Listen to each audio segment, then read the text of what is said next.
Hello everyone, welcome to the daily newspaper analysis for UPSC exam. आज है 13 तारीख और आज के हम वीडियो में देखेंगे कि आज की इम्पोर्टेंट खबर क्या है और क्या हमारे एग्ज़ाम पॉइंट से रेलेवेंट है, उस पर हम फोकस करेंगे। तो चलिए शुरू करते हैं। मेरा नाम है लोकेश चौधरी और आप इस चैनल को सब्सक्राइब कर सकते हैं।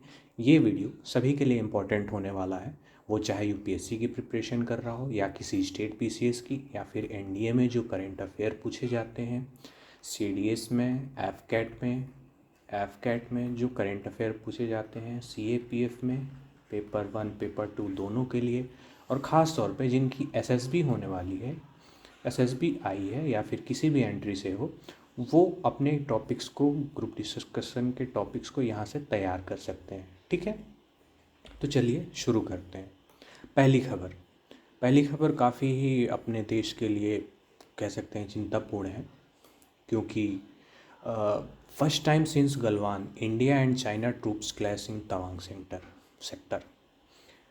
हुआ क्या है यहाँ पे समझेंगे कि आपको खबर से अंदाज़ा लग गया होगा कि आखिर हुआ क्या है। तो इंडिया और चाइना जो कि करीबन 3000 किलोमीटर बॉर्डर शेयर करते हैं, उसमें क्या हुआ है, ये दोनों आपस में भिड़ गए हैं। कहाँ पे? अरुणाचल प्रदेश में। ठीक है, अरुणाचल प्रदेश में एक ज़िला है जिसका नाम है तवांग। ठीक है, यह घटना हुई है 9 दिसंबर को। ठीक है, आज खबर मिली है हमें, शायद कल मिली है। ठीक है, 9 दिसंबर को, वो भी 3 बजे सुबह के 3 बजे ये घटना हुई है। और जिसमें क्या हुआ है कि दोनों, पाकिस्तान लिबरेशन आर्मी और इंडियन आर्मी, ठीक है, ये दोनों आपस में भिड़ गए हैं। हुआ क्या है, और इसकी हमें प्रायर इन्फॉर्मेशन भी नहीं थी, पहले से इन्फॉर्मेशन भी नहीं थी। क्यों? क्योंकि यहाँ पे अभी क्या हो रहा है, मैं मैप में दिखाने की कोशिश करूँगा। यहाँ पे आपको दिख रहा होगा, एक, यहाँ पे ये है तवांग। ठीक है, ये है तवांग और यहीं पे हुआ है। ठीक है, तवांग के ईस्टर्न साइड में, यानी कि अगर ये तवांग है, ठीक है, ये ऐसे, ये तवांग है और यहाँ पे हुई है। यहाँ पे ऐसे दिख रहा है आपको, ये है चाइना, ये चाइना ऐसे दिख रहा होगा आपको, ये है चाइना और यहीं पे ये लड़ाई हुई है। ठीक है, खैर इस पे कोई सीरियस इंजर नहीं हुआ है, कोई ऐसे घबराने वाली बात नहीं है, क्योंकि अभी कुछ देर पहले जब मिनिस्टर साहब अपने डिफेंस मिनिस्टर साहब राज्यसभा संसद को कर रहे थे, तब बताया उन्होंने कि कोई ख़ास इंजरी नहीं हुई है। ये प्रॉब्लम आई कैसे, ठीक है, ये झगड़ा क्यों हुआ? बात यह है कि इस टाइम पे दुनिया में अलग अलग चीज़ें चल रही हैं और ये प्रॉब्लम हुई है सुबह के 3 बजे। तो इससे आप अंदाज़ा लगा सकते हैं कि ये क्या हुआ है। यहाँ पे ठंड पड़ती है, तवांग में ठंड पड़ती है, और ठंड पड़ने के कारण जो भी ये, अगर ये मान लेते हैं कि ये ऐसे है तवांग, ठीक है, ये बॉर्डर है, ठीक है, ये है तवांग, ठीक, तो यहाँ पे बर्फ़ गिरती है। तो अभी ठंड का मौसम भी चल रहा है, तो बर्फ़ गिर रही है। तो दोनों इधर चाइना है, इधर इंडिया है। तो दोनों आर्मी ये डिसाइड करती है कि हम अपने अपने ये जो पोस्ट होंगी यहाँ से, अभी के लिए जब तक बर्फ़बारी है तब तक हम क्या करेंगे, हम हट जाया करेंगे, और जब बर्फ़बारी ख़त्म होगी तब हम आ जाएंगे। ठीक है, लेकिन क्या हुआ कि जब बर्फ़बारी है तो इंडिया, दोनों सेना हट गई, लेकिन ये रात को 3 बजे वापस आ गए। ठीक है, और करीब 300 सोल्जर्स आए थे, 300 सोल्जर्स आए थे चाइना की तरफ से, और हमारे 70 से 80 जवान थे मात्र, और फिर भी इन्होंने इनको मारा है, झड़प हुई है। लेकिन हाँ, इसमें कोई भी सीवियर इंजर्ड नहीं है, यानी कोई बुरी तरह से घायल नहीं है, कोई डेथ नहीं हुई है और कोई कैजुअलिटी नहीं हुई है। ये हमारे डिफेंस मिनिस्टर साहब ने आज दिन में बताया है पार्लियामेंट को। ठीक है, तो और प्रॉब्लम ये हुई है कि जो यहाँ पे हमारी सैटेलाइट काम करती है वो बर्फ़ के कारण, बर्फ़ गिरने के कारण एक्चुअल इमेज नहीं दे पा रही थी, ठीक है, और जिसकी वजह से हमें इंफॉर्मेशन भी नहीं मिली। तो बाद में रेडियो सिग्नल के द्वारा फ्रीक्वेंसी के द्वारा यहाँ की इमेज ली गई है, और इमेज लेने के बाद देखा जा रहा है कि यहाँ पे क्या सिचुएशन है अभी, ठीक है। बहरहाल इसके आगे की जानकारी जब जैसे कुछ आएगी अपडेट करता रहूँगा। पर हाँ, ये गलवान में जो प्रॉब्लम हुई थी 2020 में ईस्टर्न लद्दाख में जो प्रॉब्लम हुई थी, उसके बाद ये चाइना के साथ हमारी उसके बाद झगड़ा है। और चाइनीज सोल्जर्स क्या कर रहे थे कि 300 वो अंदर आ गए थे इंडिया के बॉर्डर में। अब कोई इंडिया के बॉर्डर में आएगा, hats off to the Indian soldiers कि उन्होंने भगा दिया उन्होंने, और दोनों तरफ कोई किसी की कैजुअलिटी नहीं है, कोई इंजर्ड नहीं है, ये बहुत अच्छी बात है। और देखते हैं आगे क्या होता है। तो ये था आज की पहली खबर, जो कि बहुत ही ज़्यादा इम्पोर्टेंट है हमारे नेशनल इशू के द्वारा, और हमारे नेशनल इशू और फिर हमारे इंडिया चाइना के रिलेशन, और इससे ये भी होगा कि हमारा इंडिया चाइना के रिलेशन थोड़ा सा प्रॉब्लम में आए, ठीक है। खैर अभी तो हम चाइना के ऊपर बहुत डिपेंडेंट है, इसके बारे में हम बात करेंगे, ठीक है। तब तक के लिए अगली खबर। हाँ, अगली खबर ये है कि भाई फैक्ट्रियाँ क्या कर रही हैं, प्रोडक्शन कम कर रही हैं। सिंपल सी बात ये है, 3 महीने में पहली बार ऐसा देखा गया है, 3 महीने में पहली बार ऐसा देखा गया है कि 3 महीने में पहली बार ऐसा देखा गया है कि जो इंडस्ट्री आउटपुट है, ठीक है, यानी कि जो इंडस्ट्री प्रोड्यूस करती हैं, जो आउटपुट निकालती है, वो 3 महीने में पहली बार कम हुआ है। पहली बार स्लाइड्स इन सेकेंड टाइम, दूसरी बार कम हुआ है। जैसे माइनिंग में अगर हम देखें तो माइनिंग सेक्टर में 2.5% का इंक्रीज हुआ है, यानी कि हमने खदानों से काफ़ी निकाला है। पर वहीं इलेक्ट्रिसिटी मात्र 1.2% हम ही बढ़ा पाए हैं, क्योंकि ज़्यादातर हम अपनी जो इलेक्ट्रिसिटी है वो प्रोड्यूस करते हैं कोयला से। तो यानी कि हम कोयले को माइन किए हैं, तो कोयला की माइनिंग 2.5% बढ़ा है और इलेक्ट्रिसिटी सिर्फ हम 1.2% बढ़ा रहे हैं। ये क्या बात हुई, ठीक है। और एक और चीज़ यहाँ पे 2 चीज़ें लिखूँगा, कंज्यूमर ड्यूरेबल, ठीक, और यहाँ पे लिखूँगा कंज्यूमर नॉन ड्यूरेबल। मीन्स कि जो ऐसे सामान जो हमारे घर में टिकते हैं, लाइक ऑटोमोबाइल, ठीक है, व्हीकल्स, ऑटोमोबाइल, इलेक्ट्रिसिटी का कोई सामान, इलेक्ट्रिसिटी का जैसे fridge, AC, cooler, laptop, whatever, और नॉन कंज्यूमरेबल आइटम, कंज्यूमर और नॉन ड्यूरेबल, जैसे फूड आइटम्स, ठीक है, कपड़े हो गए, वो थोड़े कम होते हैं, ठीक है। तो इन चीज़ों में क्या हुई है, गिरावट आई है, ठीक है। इसमें 15% की गिरावट आई है, अप्रॉक्सीमेटली 15% की, और इसमें 13% की। मतलब कि फैक्ट्रियों ने प्रोड्यूस ही नहीं किया है। और फैक्ट्रियों ने प्रोड्यूस क्यों नहीं किया है, क्योंकि डिमांड हमारे पास कम है।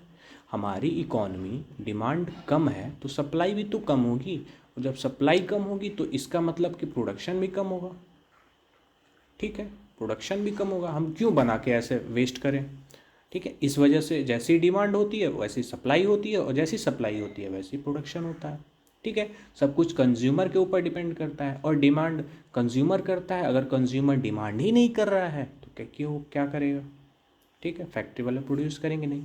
इसका सीधा सा संबंध है इन्फ्लेशन से, जो कि आज की खबर में भी है, जिससे हम उसको रिलेट करेंगे कि आखिर इसका जो डिमांड है वो इन्फ्लेशन से क्यों रिलेटेड है, ठीक है, महंगाई से क्यों रिलेटेड है ये, ठीक है।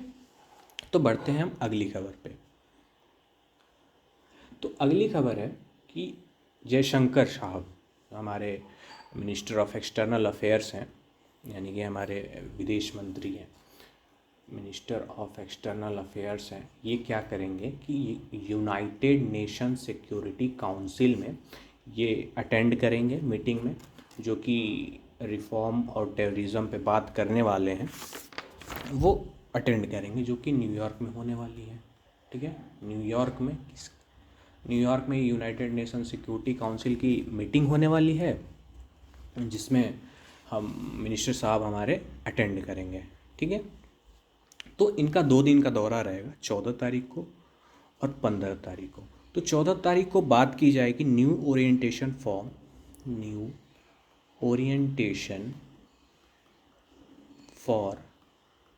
Reformed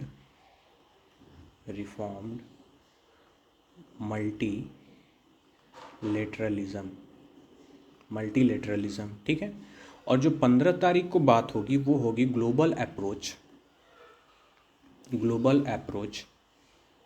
approach to counter terrorism challenges and way forward. मतलब ये कि उनका 2 दिन का प्रोग्राम होना है, इन पे वो ब्रीफिंग देंगे 15 तारीख को, और इस पे डिस्कशन होगा। यानी कि 14 तारीख को, क्योंकि हमें, जैसा कि मैंने बताया था आपको पिछले दिनों में, कि यूएन सिक्योरिटी काउंसिल का हम लोग अध्यक्षता कर रहे हैं, इंडिया हेड कर रहा है। तो 14 तारीख को जो बात होनी है वो होनी है new orientation for reform multilateralism. यानी कि अगर कोई देश है, यानी कि यूनाइटेड नेशन सिक्योरिटी काउंसिल की कोई अप्रोच हमें डेवलप करनी है जिससे मल्टीलेटरलिज्म रिफॉर्म हो, यानी कि हम चारों ओर से उस पर रिफॉर्म करें। और जो 15 तारीख की इनकी ब्रीफिंग है, यानी कि ये भाषण देंगे एक तरह से, तो वो ब्रीफिंग है global approach to counter terrorism challenges and way forward. यानी कि अगर टेररिज्म को ख़त्म करना है तो उसके चैलेंजेस क्या हैं, ठीक है, कैसे ख़त्म किया जा सकता है टेररिज्म के चैलेंजेस को, और आगे क्या करना चाहिए। ठीक है, तो ये थी अगली खबर। अब चलते हैं नेक्स्ट खबर पे, जो कि काफ़ी इम्पोर्टेंट होने वाली है, और इसमें मैं आपको एक कॉन्सेप्ट सिखाऊंगा। ठीक है, इसमें मैं एक आपको कॉन्सेप्ट सिखाऊंगा। ठीक है, हाँ, इन्फ्लेशन अंडर 6%। क्या मतलब होता है इन्फ्लेशन का? Why right RBI may still stick to heavy hawkish stand. ठीक है, तो यहाँ पे पहले समझते हैं, ग्राफ को हटाइए। ये एक इकोनॉमिक्स का कॉन्सेप्ट है जो मैं आपको सरल भाषा में बताने की कोशिश करूँगा कि इन्फ्लेशन क्या होता है। ठीक है, इन्फ्लेशन क्या होता है? इन्फ्लेशन क्या होता है? यानी कि महंगाई कह सकते हैं, महंगाई। ठीक है, इन्फ्लेशन यानी महंगाई यानी कि लोगों की जेब में ज़्यादा पैसा। It is coming, just a second. महंगाई, इन्फ्लेशन यानी कि लोगों की जेब में ज़्यादा पैसा, यानी कि मार्केट में जो लिक्विडिटी है, मार्केट लिक्विडिटी इज़ हाई। ठीक है, market liquidity is high. Just a second. Market liquidity is high मतलब कि मार्केट में पैसे ज़्यादा हैं। वाई?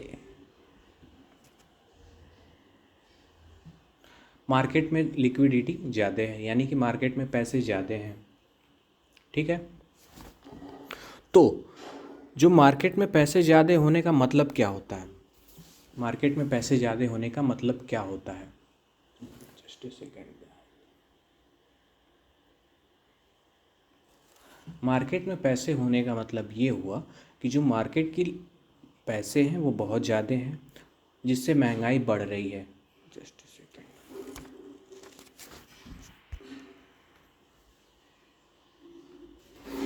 मीन्स मार्केट में लिक्विडिटी ज़्यादा है, यानी कि पैसे ज़्यादा हैं। तो इसको कंट्रोल करने के लिए अभी क्या है, 6% है, यानी कि 6% ज़्यादा महंगाई है। ठीक है, और महंगाई क्या है? देखिए, महंगाई सरकार ने ऐसे आरबीआई ने डिफ़ाइन कर रखी है कि महंगाई को कितने % रखना है, यानी कि as per the law as per the law 4% होनी चाहिए और ±2% होनी चाहिए। यानी कि जो 4% तो होनी चाहिए लॉ के हिसाब से, लेकिन 6% हो सकती है और सबसे कम 2% हो सकती है। ठीक है, तो जो महंगाई है वो 6% से कम हो गई है। ठीक है, 6% से कम हो गई है, तो ये तो अच्छी बात है। लेकिन ये सबसे कह सकते हैं कि नवंबर में ये कम हुई है, नवंबर में, जिसमें 5.88% महंगाई दर हुई है। तो ये अच्छी भी बात है लेकिन अच्छी नहीं भी बात है, क्योंकि जो महंगाई है वो डिफ़ाइन ऐसे नहीं होती है कि महंगाई कम हो गई तो यानी कि एक ही चीज़ पे या एक ही गुड्स पे नहीं हो डिफ़ाइन किया जा सकता है कि महंगाई इस, हाँ अगर फूड पे कम हो गई, फूड के प्राइसेस कम हो गए, या फिर ऑटोमोबाइल्स के प्राइसेस कम हो गए, तो ऑटोमोबाइल्स के ऐसे प्राइसेस कम हो गए तो हाँ महंगाई कम हो गई, नहीं, ऐसा नहीं है। ठीक है, एक कलेक्शन ऑफ गुड्स यानी कि कई सारे सामान का, जैसे फूड हो गया, ऑटोमोबाइल हो गया, ठीक है, सर्विसेज हो गए, कुछ मान लीजिए कम हो गई, तो अगर इनके प्राइसेस, जैसे फ्यूल हो गया, अगर इनके प्राइसेस कम होते हैं तब हम मानेंगे कि महंगाई कम हो गई है। ठीक है, लेकिन इसमें फूड एंड ऑयल इंक्लूड नहीं है, इसमें फूड और ऑयल इंक्लूड नहीं है। ठीक है, जिसकी वजह से ये प्रॉब्लम आ रही है, यानी कि जो महंगाई दर है वो 6% हो गई है, 6% से कम हो गई है, और ये अच्छी भी बात है, नहीं भी अच्छी बात है।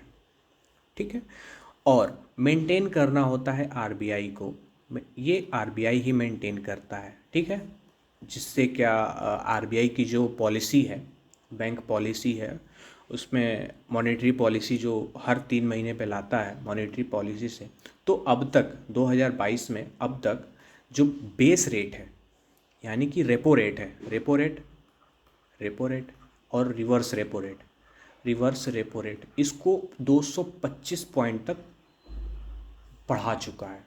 यानी कि अगर मार्केट में, यहाँ पे देखेंगे, जस्ट ए सेकेंड, अगर मार्केट में पैसा ज़्यादा है, लोगों के पास पैसा ज़्यादा है, तो जो मेन अथॉरिटी है वो किसकी है, मेन अथॉरिटी है वो तो आरबीआई की है।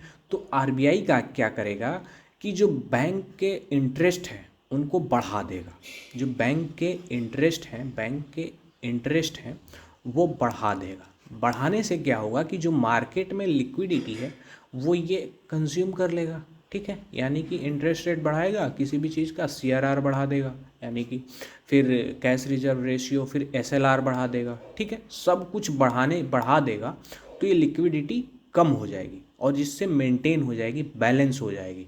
और लिक्विडिटी जब बैलेंस हो जाएगी तो वो चाहे इन्फ्लेशन हो या फिर रिसेशन हो, दोनों कंट्रोल में आ जाते हैं। ठीक है, तो फिलहाल फूड में और ऑयल में के प्राइसेस में कमी नहीं आई है, ये कमी आई है सिर्फ फूड और ऑयल को छोड़ा के, फूड और फ्यूल को छोड़ा के, जो ऑयल है जो हम इंपोर्ट करते हैं उनको छोड़ाकर ये जो इन्फ्लेशन है वो कम हुई है। ठीक है, तो ये रही खबर। फिर अगली खबर की तरफ चलते हैं। ये एक अजीब तरह की बीमारी आई है सामने, जिससे सेलेना डियोन, ऐसे नाम ऐसा ही लिख रहा हूँ, सेलेना डियोन एक अमेरिकन सिंगर है, यूएस की सिंगर है, पॉप स्टार है।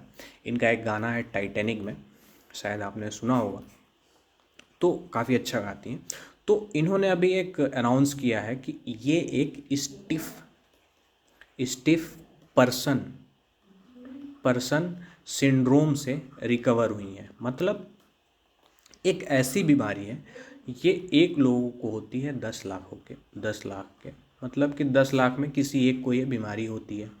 इस बीमारी का कारण क्या है, इस बीमारी में आखिर होता क्या है? इस बीमारी में uncontrolled muscle pain, uncontrolled muscle spasm, यानी कि ऐंठन होती है, वो कंट्रोल नहीं होगा, इतनी शरीर में अकड़न होगी, ऐंठन होगी। और फिर स्टेफनिंग ऑफ बॉडी, मतलब कि पूरे शरीर अकड़ जाएगा। ठीक है, और इसका रीज़न क्या है, इसका मतलब कि ऐसे रीज़न क्या है कि ऐसे होता है, तो वो है कि एक्स्ट्रा अगर हाई स्ट्रेस है आपको तो उसमें अगर स्ट्रेस है, ये रिलेटेड होता है स्ट्रेस से। यानी कि अगर आप स्ट्रेस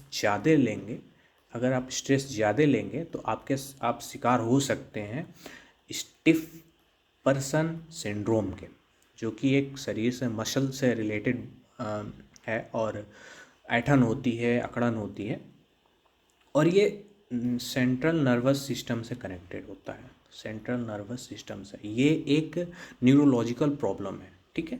ये कोई मस्कुलर या फिजिकल प्रॉब्लम नहीं है, ये न्यूरोलॉजिकल प्रॉब्लम है, नर्वस सिस्टम से कनेक्टेड होता है, ठीक है। और ये किस में होता है?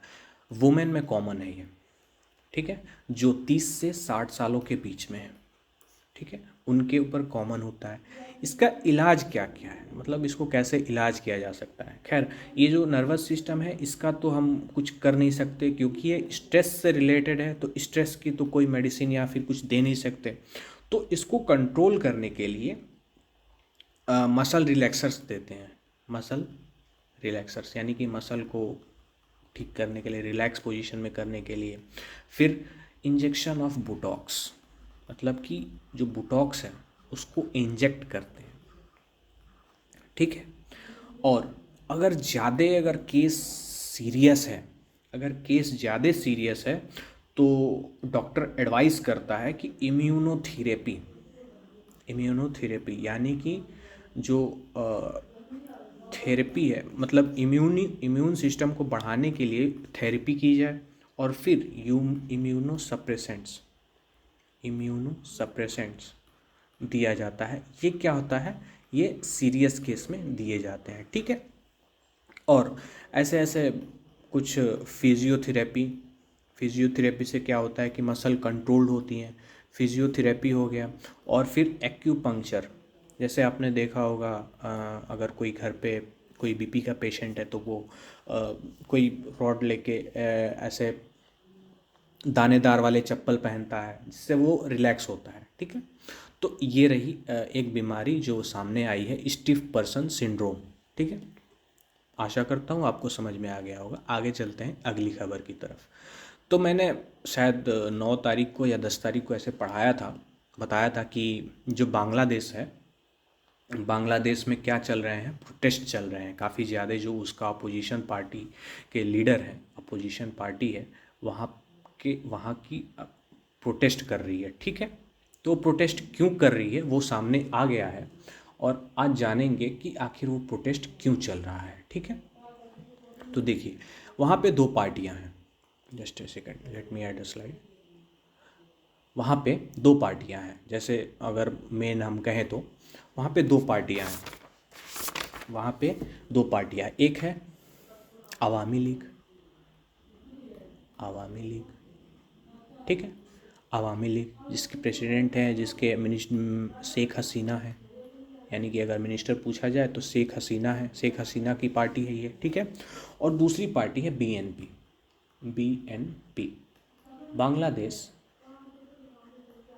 बांग्लादेश नेशनल पार्टी, ठीक है। और जो ये बीएनपी है यही प्रोटेस्ट कर रही है ऑल ओवर द बांग्लादेश, और कई सारे शहर में बांग्लादेश के प्रोटेस्ट कर रही है, ठीक है। तो आखिर प्रोटेस्ट कर क्यों रही है? इनकी डिमांड है, खैर इसके बारे में थोड़े से जान लेते हैं। बीएनपी कौन सी पार्टी है? ये मेन अपोजिशन पार्टी है बांग्लादेश की। तो इसके जो हेड हैं, यानी कि जो मालिक है वो, यानी कि जो चीफ है, उनका नाम है खालिदा जिया,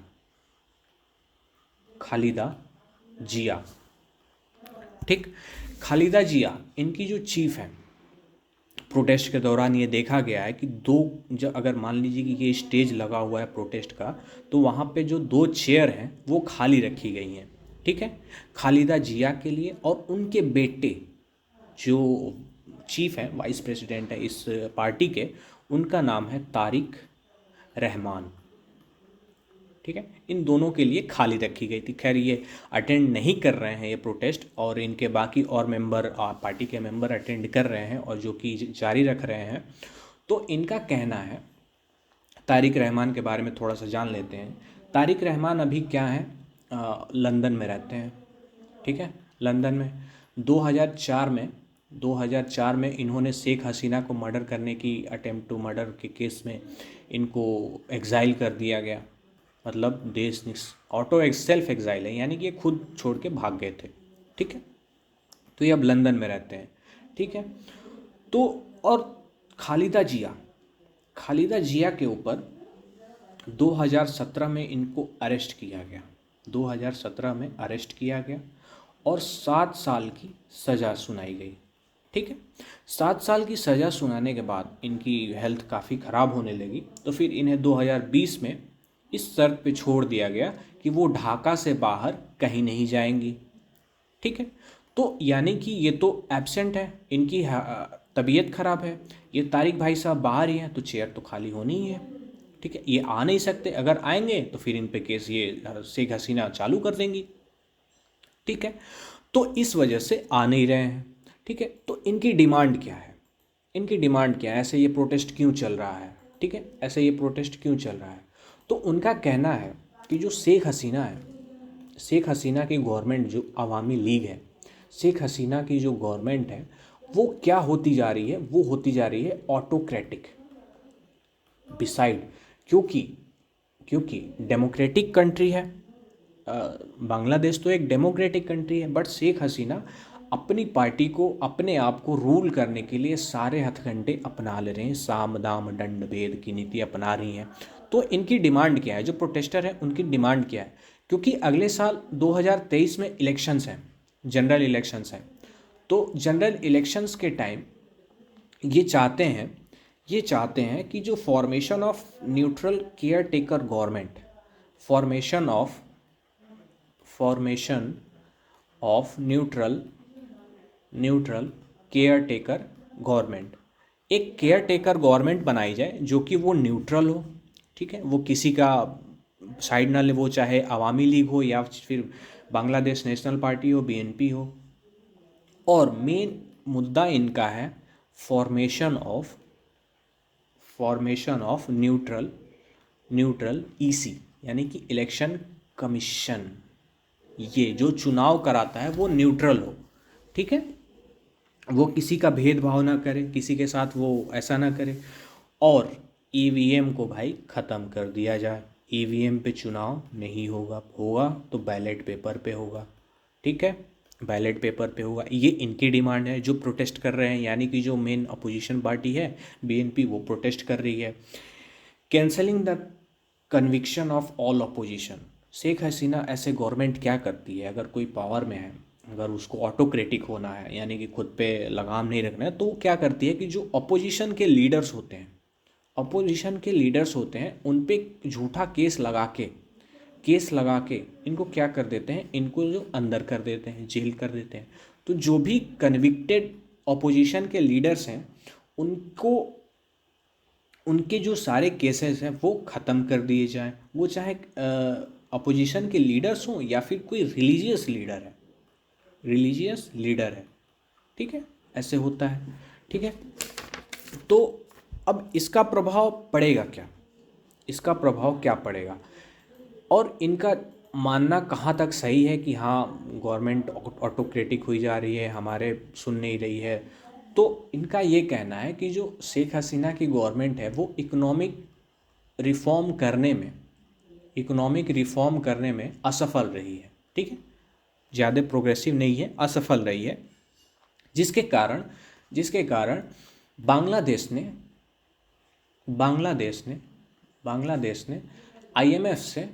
आईएमएफ इंटरनेशनल मॉनेटरी फंड, जिसकी बात हमने कल की थी, इंटरनेशनल मॉनेटरी फंड से बांग्लादेश ने लोन ले रखा है, ठीक है, और एशियन हमारे पड़ोसी देशों में श्रीलंका के बाद पाकिस्तान ने भी लोन ले रखा है आईएमएफ से। श्रीलंका, पाकिस्तान के बाद बांग्लादेश ऐसा तीसरा देश होगा जो कि आईएमएफ से लोन लेगा। इसका इम्पैक्ट हमारे इंडिया पे क्या होना है, क्योंकि ये पड़ोसी मुल्क है और काफ़ी बांग्लादेश की जो सरकार रही है, वो जो माइनॉरिटीज़ हैं वहाँ पे, बांग्लादेश तो एक इस्लामिक कंट्री है, मतलब कि वहाँ पे इस्लाम को मानने वाले लोग बहुत ज़्यादा रहते हैं। तो वहाँ पे जो माइनॉरिटीज़ है, वो चाहे हिंदू हो, सिख हो, तो उनके ऊपर बहुत अत्याचार होता है। ठीक है, हिंदू टेम्पल जो वेंडलाइज्ड किए जाते हैं, आपको खबर मिलती होगी। जो माइनॉरिटीज़ हैं उनके ऊपर अत्याचार होते हैं, जिस पे बांग्लादेश के पीएम शेख हसीना कुछ नहीं कहती। वो बहुत सॉफ्ट कॉर्नर है, वो अपना सॉफ्ट कॉर्नर ढूंढ लेती हैं। वैसे ही जो बीएनपी की खालिदा जिया हैं, वो भी कुछ नहीं बोलती हैं। ठीक है, तो न्यू दिल्ली को ये देखना होगा, यानी कि इंडिया को ये देखना होगा कि आखिर में इन बांग्लादेश में चल क्या रहा है। बांग्लादेश से हमारे रिलेशन अच्छे करने हैं, अच्छे रखने हैं, तो हम नज़र रखेंगे बीएनपी पे भी। ठीक है, कि अगर वो चुनाव जीत जाती है तो क्या होता है, और आवामी लीग को भी देखेंगे। और दोनों के साथ हमारे ऐसे संबंध होने चाहिए कि हाँ, काम चल जाए, क्योंकि उनके मैटर में हम दखलंदाजी कोई नहीं कर सकते। ठीक है, तो ये रही आज की खबर। आशा करता हूँ आपको समझ में आया होगा, और अच्छे से समझ में आया होगा। और ऐसे ही इंफॉर्मेटिव वीडियो देखने के लिए और डेली न्यूज़पेपर की एनालिसिस देखने के लिए इजी शब्दों में चैनल को सब्सक्राइब करिए, वीडियो को लाइक करिए और कमेंट करिए, सपोर्ट करिए। Thanks for watching, bye bye. Hello everyone, welcome to the daily newspaper analysis for UPSC exam. आज है 13 तारीख, और आज के हम वीडियो में देखेंगे कि आज की इम्पॉर्टेंट खबर क्या है और क्या हमारे एग्ज़ाम पॉइंट से रेलेवेंट है, उस पर हम फोकस करेंगे। तो चलिए शुरू करते हैं। मेरा नाम है लोकेश चौधरी